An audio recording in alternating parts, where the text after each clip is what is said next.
5th edition, Indian Polity for Civil Services, M. Laxmikanth.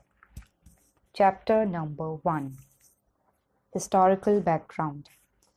The British came to India in 1600 as traders in the form of East India Company, which had the exclusive right of trading in India under a charter granted by Queen Elizabeth I in 1765. The company, which till now had purely trading functions, obtained the Diwani, that is the right over revenue and civil justice of Bengal, Bihar and Odisha. This started its career as a territorial power. In 1858, in the wake of the Sepoy Mutiny, the British Crown assumed direct responsibility for the government of India. This rule continued until India was granted independence on August 15, 1947. With independence came the need of a constitution, as suggested by M. N. Roy, a pioneer of communist movement in India. In 1934, a constituent assembly was formed for this purpose in 1946, and on January 26, 1950, the Constitution came into being. However, various features of the Indian Constitution and polity have their roots in the British rule.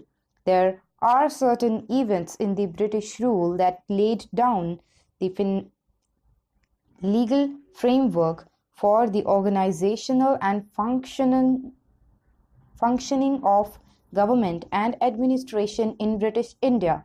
These events have greatly influenced our constitution and polity. They are explained here in a chronological order. The Company Rule, 1773, 1858. Regulation Act of 1773. This act is of great constitutional importance, as it was the first step taken by the British government to control and regulate the affairs of the East India Company in India. B. It recognized for the first time the political and administrative functions of the company. And C. It laid the foundation of central administration in India. Features of the Act. First, it designated the Governor of Bengal as the Governor General of Bengal and created an executive council of 4 members to assist him. The first such Governor General was Lord Warren Hastings. Second, it made the Governor of Bombay and Madras presidencies subordinate to the Governor General of Bengal, unlike earlier, where the 3 presidencies were independent of one another. Third, it provided for the establishment of a Supreme Court at Calcutta, 1774, comprising 1 Chief Justice and 3 other judges. Fourth, it prohibited the servants of the company from engaging in any private trade or accepting presents or bribes from the natives. It strengthened the control of the British government over the company by requiring the Court of Directors to report on its revenue, civil, and military affairs in India. Pitt's India Act of 1784. In a bid to ratify the defects of the Regulating Act of 1773, the British Parliament passed the Amending Act of 1781, also known as the Act of Settlement. The next important act was Pitt's India Act of 1784. Features of the Act. It distinguished between the commercial and the political functions of the company. It allowed the Court of Directors to manage the commercial affairs, but created a new body called Board of Control to manage the political affairs. Thus, it established a system of double government. Third, it empowered the Board of Control to supervise and direct all operations of civil and military government or revenues of the British possessions in India. Thus, the Act was significant for two reasons. First, the company's territory in India were for the first time called the British possessions in India, and second, the British government was given the supreme control over company's affairs and its administration in India. Charter Act of 1833. This act was the final step towards centralization in British India. Features of the Act. First, it made the Governor General of Bengal as the Governor General of India and vested in him all civil and military powers. Thus, the Act created for the first time a Government of India having authority over the entire territorial area possessed by the British in India. Lord William Bentinck was the first Governor General of India. Second, it deprived the Governor General of Bombay and Madras of their legislative powers. The Governor General of India was given exclusive legislative powers for the entire British India. The laws made under the previous acts were called as regulation, while the laws made under this act was called as acts. Third, it ended the activities of the East India Company as a commercial body, which became a purely administrative body. It provided that the company's territory in India were held by it in trust for His Majesty, his heir and successor. The Charter Act of 1833 attempted to introduce a system of open competition for selection of civil servants and stated that the Indians should not be barred from holding any place, office, and employment under the company. However, this provision was negated after the opposition from the Court of Directors. Charter Act of 1853. This was the last of the series of Charter Act passed by the British Parliament between 1793 and 1853. It was a significant constitutional landmark. Features of the Act. It separated for the first time the legislative and executive functions of the Governor General's Council. It provided for the addition of 6 new members called legislative councillors to the council. In other words, it established a separate Governor General's Legislative Council, which came to be known as Indian Central Legislative Council. This legislative wing of the council functioned as a mini parliament, adopting the same procedure as the British Parliament. Thus, legislation for the first time was treated as a special function of the government requiring special machinery and special process. Second, it introduced an open competition system of selection and recruitment of the civil servants. The convenanted civil services was thrown open to the Indians also.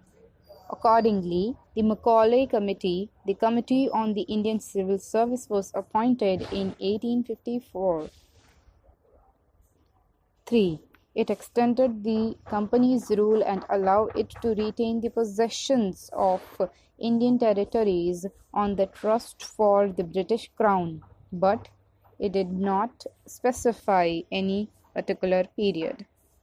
Unlike the previous charters, this was a clear indication that the company's rule could be terminated at any time the Parliament liked.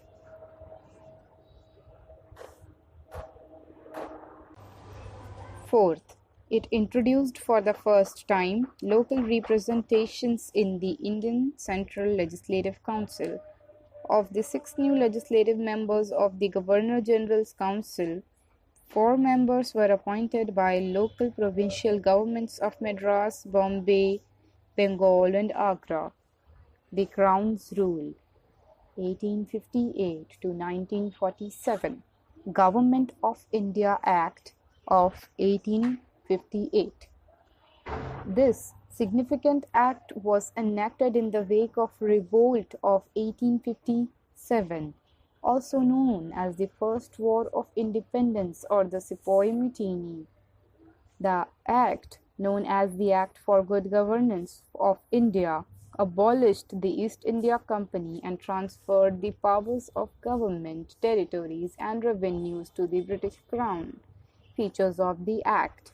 First, it provided that India henceforth was to be governed by and in the name of Her Majesty. It changed the designation of the Governor-General of India to that of the Viceroy of India.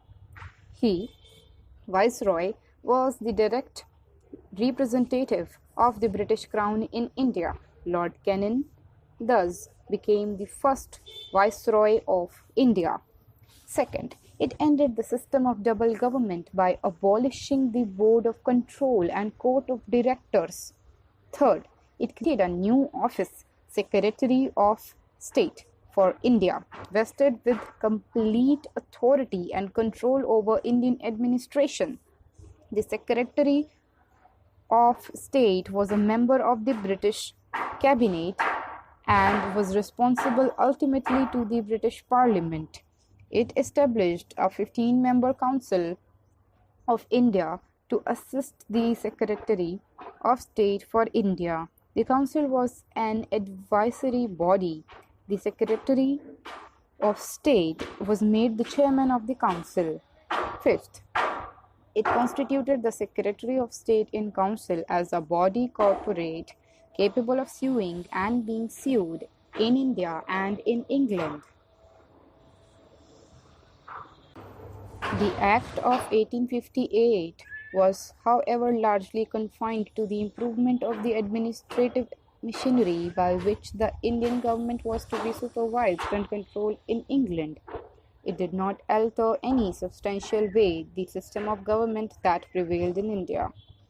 Indian Council Act of 1861, 1892, 1909. After the Great Revolt of 1857, the British government felt the necessity of seeking cooperation of the Indians in the administration of their country.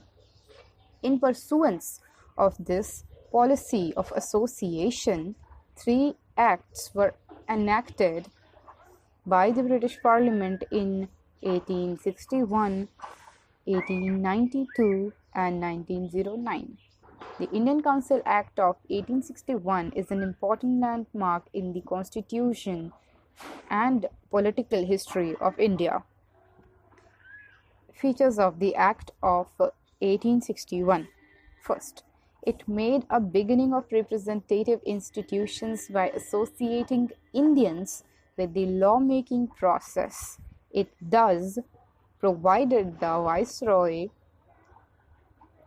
should nominate some Indians as non-official member of his expanded council. In 1862, Lord Canning, the then Viceroy, nominated 3 Indians to his legislative council: the Raja of Banaras, the Maharaja of Patiala, and Sir Dinkar Rao. Second, it initiated the process of decentralization by restoring the legislative powers to Bombay and Madras presidencies. It thus reversed the centralizing tendencies that started from the Regulating Act of 1773 and reached its climax under the Charter Act of 1833. This policy of legislative devolution resulted in grant of almost complete internal autonomy to the provinces in 1937. Third, it also provided for the establishment of new legislative councils for Bengal, Northwest Frontier Province, and Punjab, which were established in 1862, 1866, and 1897, respectively. It empowered the Viceroy to make rules and orders for more convenient transaction of business in the Council. It also gave a recognition to the portfolio system introduced by Lord Kennan in 1859. Under this, a member of the Viceroy's Council was made in charge of one or more departments of the government and was authorized to issue final orders on the behalf of the Council on matters of his department. Number 5. It empowered the Viceroy to issue ordinances without concurrence of the Legislative Council during an emergency. The life of such ordinance was 6 months.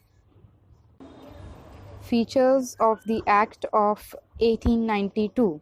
First, it increased the number of additional non-official members in the central and provincial legislative council, but maintained the official majority in them. Second, it increased the function of the Legislative Council and gave them power of discussing the budget and addressing questions to the executive. It provided for the nomination of some non-official members of the Central Legislative Council by Viceroy on the recommendation of the Provincial Legislative Councils and the Bengal Chamber of Commerce, and that of the Provincial Legislative Councils by the Governor on the recommendation of the district boards, municipalities, universities, trade associations, jamidars, and chambers. The Act made a limited and indirect provision for the use of election in filling up some of the non-official seats, both in central and provincial legislative councils. The word election was, however, not used in the Act. The process was described as nomination made on the recommendation of certain bodies. Features of the Act of 1909. This Act is also known as Morley-Minto Reforms. Lord Morley was the then Secretary of State for India, and Lord Minto was then Viceroy of India. First, it considerably increased the size of Legislative Council, both central and provincial. The number of members in the Central Legislative Council was raised from 16 to 60. The number of members in the provincial legislative councils was not uniform. Second, it retained official majority in the Central Legislative Council, but allowed provincial legislative councils to have non-official majority. Third, it enlarged the deliberative functions of the legislative councils at both the levels. For example, members were allowed to speak or ask supplementary questions, move resolutions on the budget, and so on. It provided for the first time for the associations of Indians with the council of the Viceroy and Governor. Satyendra Prasad Sinha became the first Indian to join the Viceroy's Executive Council. He was appointed as the law member. Fifth, it introduced a system of communal representation for Muslims by accepting the concept of separate electorate. Under this, the Muslim members were to be elected by the Muslim voters. Thus, the Act legalized the communalization, and Lord Minto came to be known as the father of communal electorate. Sixth, it also provided for the separate representation of Presidency, Corporation, Chamber of Commerce, universities, and jamidars. Government of India Act of 1919. On August 20, 1917, the British government declared for the first time that its objective was the gradual introduction of responsible government in India. The Government of India Act of 1919 was thus enacted, which came into force in 1921. This act, also known as the Montague-Chelmsford Reforms. Montague was the Secretary of State for India and Lord Chelmsford was the Viceroy of India. Features of the Act. It relaxed the central control over the provinces by demarcating and separating the central and provincial subjects. The central and provincial legislatures were authorized to make laws on their respective list of subjects. However, the structure of government continued to be centralized and unitary. Second, it further divided the provincial subjects into two parts, transferred and reserved. The transferred subjects were to be administered by the governor with the aid of the ministers responsible to the state legislative council. The reserved subject, on the other hand, were to be administered by the governor and his executive council without being responsible to the legislative council. This dual system of governance was known as diarchy, a term derived from the Greek word diarch, which means double rule. However, this experiment was largely unsuccessful. Third point. It introduced for the first time bicameralism and direct elections in the country. Thus, the Legislative Council was replaced by a bicameral legislature consisting of an upper house, Council of State, and a lower house, Legislative Assembly. The majority of members of both the houses were chosen by the direct election. Fourth, it required that the 3 of the 6 members of the Viceroy's Executive Council, other than the Commander-in-Chief, were to be of communal representation by providing separate electorates for Sikhs, Indian Christians, Anglo-Indians, and Europeans. Sixth point. It granted franchise to a limited number of people on the basis of property, tax, or education. Seventh point. It created a new office of the High Commissioner for India in London and transferred to him some of the functions hitherto performed by the Secretary of State for India. It provided for the establishment of a Public Service Commission. Hence, a Central Public Service Commission was set up in 1926, recruiting civil servants. It separated, for the first time, provincial budgets from the central budgets and authorized the provincial legislatures to enact their budgets. 10th point. It provided for the appointment of a statutory commission to inquire into and report on its working after 10 years of its coming into force. Simon Commission.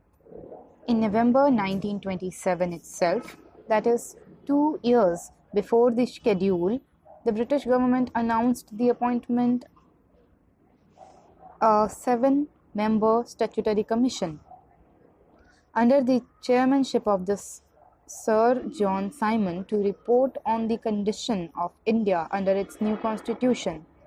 All the members of the commission were British, and hence all parties boycotted the commission. The commission submitted its report in 1930 and recommended the abolition of diarchy, extension of responsible governments in the provinces, and establishment of a federal British India and princely states, continuation of communal electorate, and so on. To consider the proposals of the commission, the British government convened 3 round-table conferences of the representatives of the British government, British India, and Indian princely states. On the basis of these discussions, a white paper on constitutional reforms was prepared and submitted for the consideration of the Joint Select Committee of the British Parliament. The recommendations of this committee were incorporated with certain changes in the next Government of India Act 1935. Communal Award. In August 1932, Ramsay MacDonald, the British Prime Minister, announced a scheme of representation of parties, which came to be known as the Communal Award. The award not only continued separate electorates for Muslims, Sikhs, Indian Christians, Anglo-Indians, and Europeans, but also extended it to the depressed class, that is, the scheduled caste. Gandhi was distressed over this extension of the principle of communal representation to the depressed class and undertook fast unto death in Yaravada jail, Pune, to get the award modified. At last, there was an agreement between the leaders of Congress and the depressed classes. The agreement, known as the Pune Pact, retained the Hindu joint electorate and gave reserved seats to the depressed classes. Government of India Act 1935. The act marked a second milestone toward completely responsible government in India. It was a lengthy and detailed document having 321 sections and 10 schedules. Features of the Act.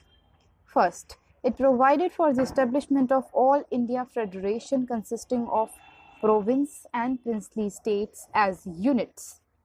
The Act divided the power between centre and units in terms of three lists: Federal list for centre with 59 items, Provincial list for provinces with 54 items, and Concurrent list for both with 36 items.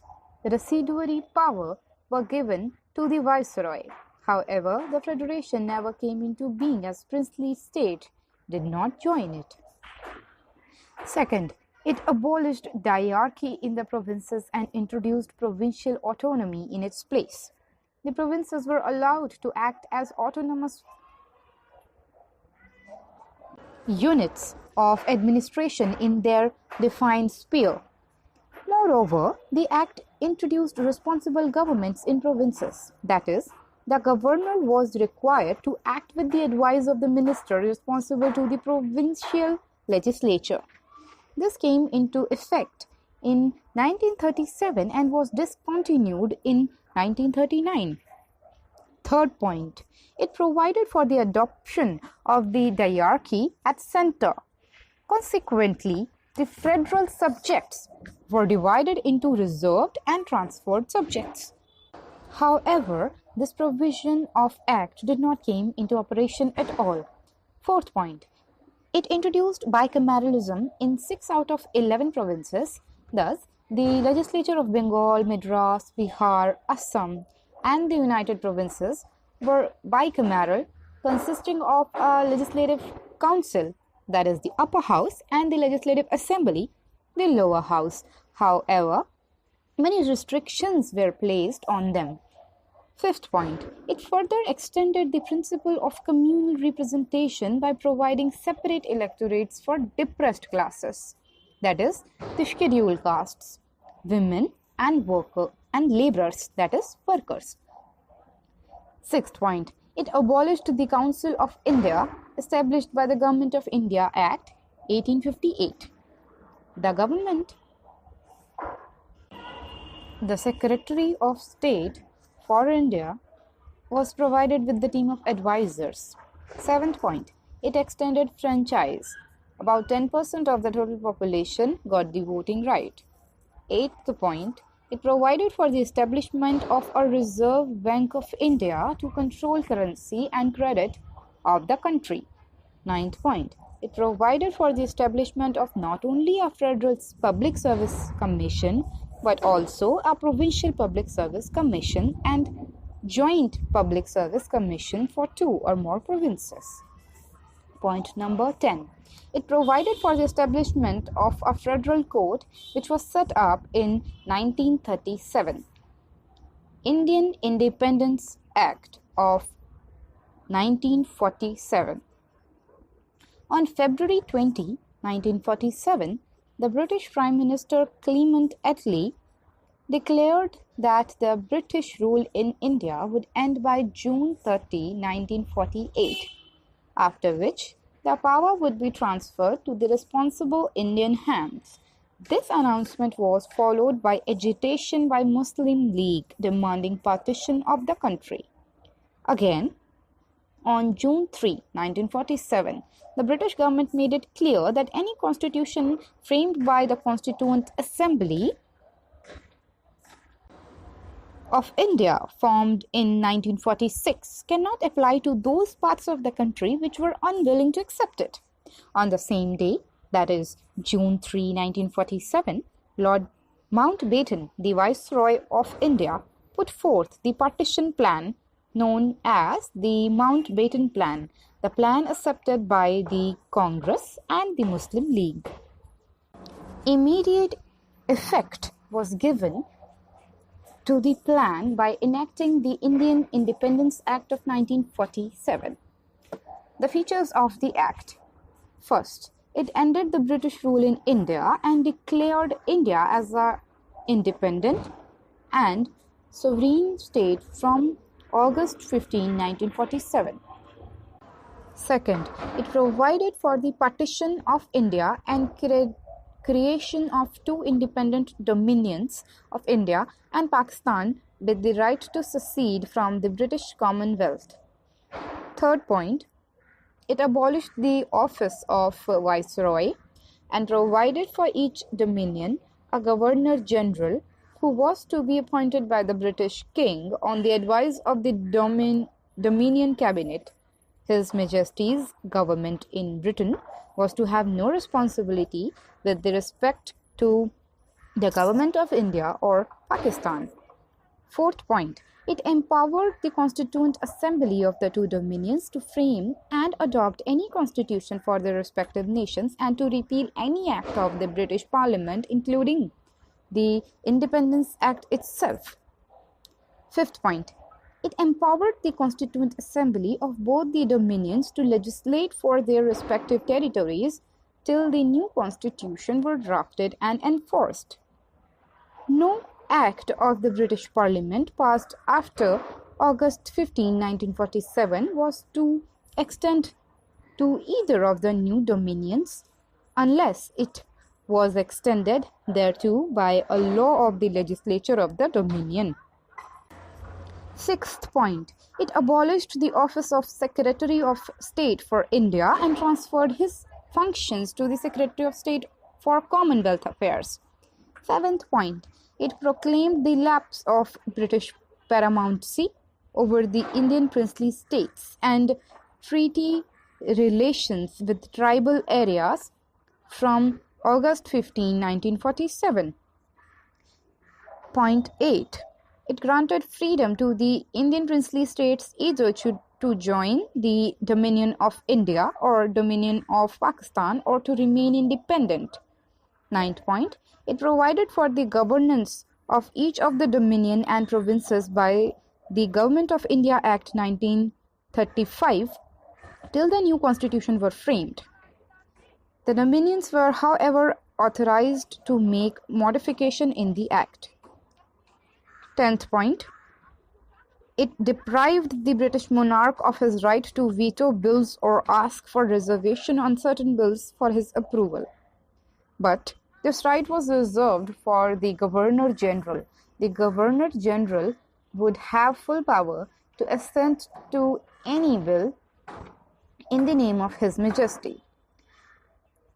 11th point, it designated the Governor General of India and the provincial governors as constitutional nominal heads of the state. They were made to act on the advice of the respective Council of Ministers in all matters. Point 12. It dropped the title of Emperor of India from royal titles of the King of England. Point 13. It discontinued the appointment to civil services and reservation of post by the Secretary of State for India. The member of the civil services appointed before August 15, 1947 continued to enjoy all the benefits that they were entitled to at that time. At the stroke of the midnight of 15 August 1947, the British rule came to an end and power was transferred to the two new independent dominions of India and Pakistan. Lord Mountbatten became the first Governor-General of the new Dominion of India. He swore in Jawaharlal Nehru as the first Prime Minister of independent India. The Constituent Assembly of India, formed in 1946, became the Parliament of the Indian Dominion. Refer to the Table 1.1, Interim Government 1946, Serial Number, Members, Portfolio held. 1. Jawaharlal Nehru, External Affairs and Commonwealth Relations. 2.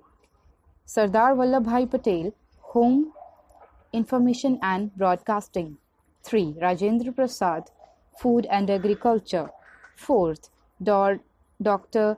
John Mithai, Industries and Supplies. 5. Jagjeevan Ram, Labour. 6. Sardar Baldev Singh, Defence. 7. C.H. Babha, Work, Mines and Power. 8. Liaquat Ali Khan, Finance. 9. Abdur Rab Nishtar, Post and Air. 10th. Asaf Ali, Railways and Transport. 11th. C. Gopalachari, C. Rajagopalachari, Education and Arts. 12th. I. Chundrigar, Commerce. 13. Ghaznafar Ali Khan, Health. 14th. Joginder Nath Mandal, Law. Note: the members of the interim government were members of the Viceroy's Executive Council. The Viceroy continued to be the head of the council, but Jawaharlal Nehru was designated as the Vice President of the council. Refer to the Table 2.1, First Cabinet of Free India, 1947. Serial Number, Members, Portfolio held. First, Jawaharlal Nehru, Prime Minister, External Affairs and Commonwealth Relations, Scientific Research. Second, Sardar Vallabhbhai Patel, Home, Information and Broadcasting, States. Third, Dr. Rajendra Prasad, Food and Agriculture. Fourth, Maulana Abul Kalam Azad, Education.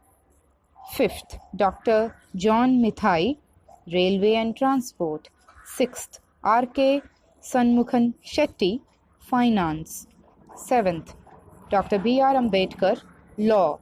Eighth, Jagjeevan Ram, Labour. Ninth, Sardar Baldev Singh, Defence. 10th, Rajkumari Amrit Kaur, Health. 11th, C.H. Babha, Commerce. 12th, Rafi Ahmad Kidwai, Communication. 13. Dr. Shyam Prasad Mukherjee, Industries and Supply. 14th, V. N. Gadgil.